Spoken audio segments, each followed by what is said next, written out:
Hello everyone, welcome back if you love coin mysteries and flipping small change into surprising finds. You're in the right place. In this video we cover the history and specs of the 1969 Jefferson nickel. The definition of fine grade, average market values for that grade today. The special error/variety coins that can bring big money.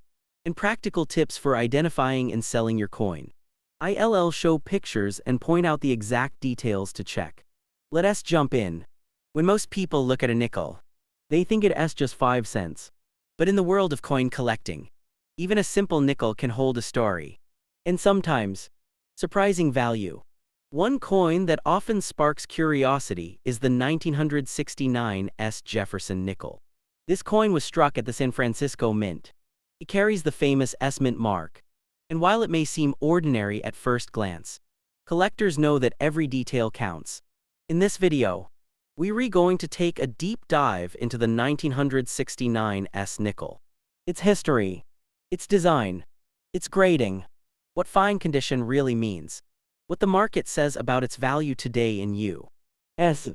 dollars, and why some examples of this coin are worth a fortune while others remain worth only face value. So, let us begin the journey into the story of the 1969 Jefferson nickel. The Jefferson nickel design goes back to 1938 when it replaced the Buffalo nickel. The front of the coin, or obverse, features the profile of President Thomas Jefferson, designed by Felix Schlag.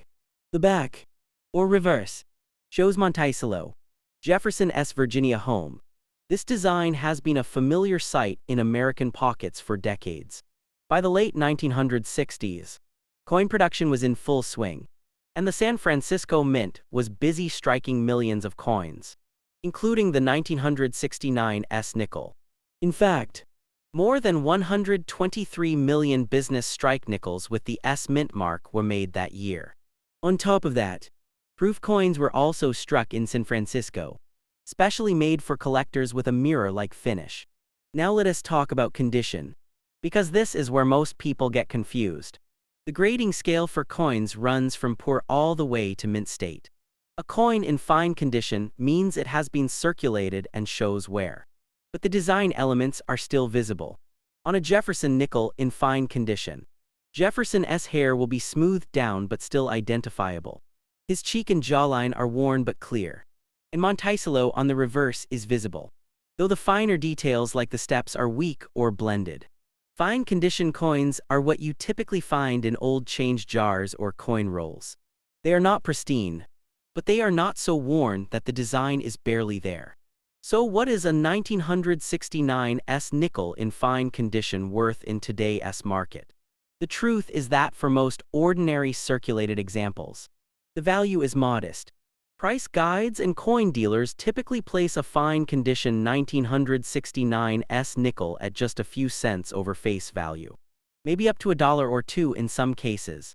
For a regular worn coin, there isn't a big premium, simply because so many were made and so many survive today. If you have one in your collection or pocket, chances are it won't be worth more than the change in your wallet. But don't lose hope, because there are exceptions. And this is where things get interesting. Certain 1969 nickels can be worth far more than just a few cents. One factor that drives up value is the strike quality.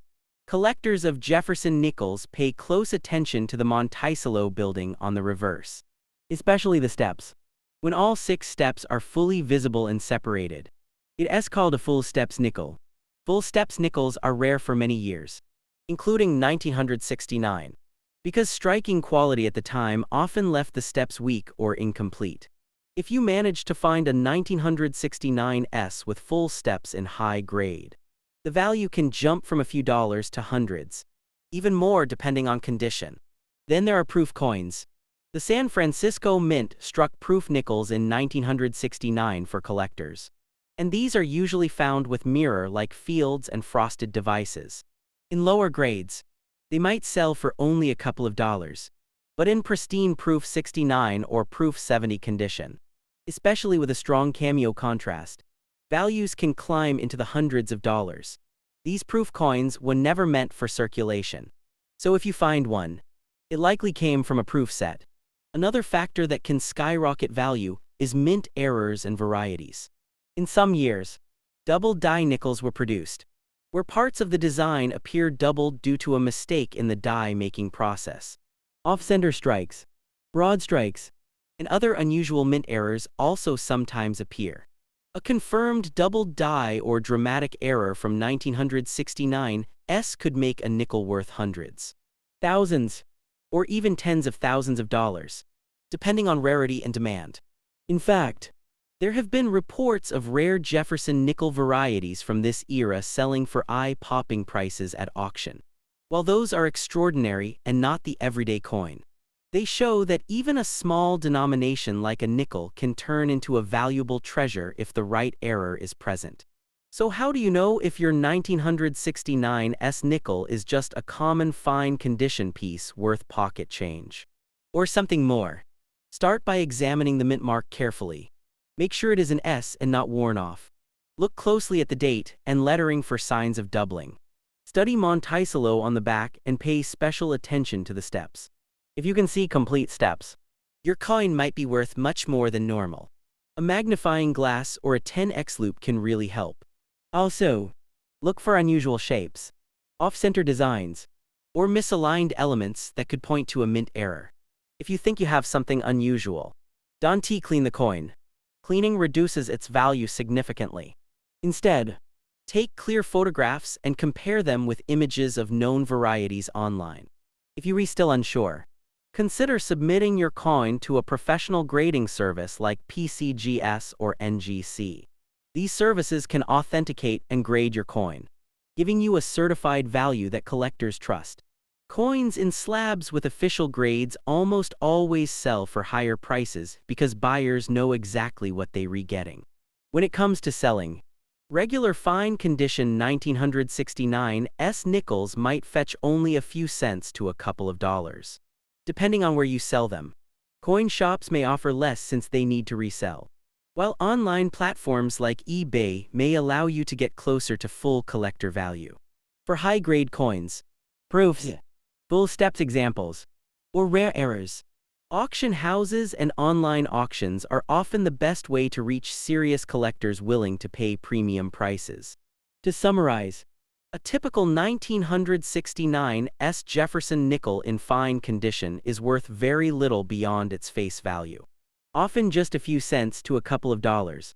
But hidden among them are coins that can command serious money, especially if they are proofs, full steps examples, or mint errors. That's the beauty of coin collecting. Sometimes the most ordinary-looking coins can hide extraordinary stories and unexpected value. So the next time you come across a 1969 nickel, take a closer look. Don't assume it's just another coin. Check the details, study the design, and remember that while most of them are only worth pocket change, a select few can be worth far more than you imagine. That is the excitement and mystery of the hobby.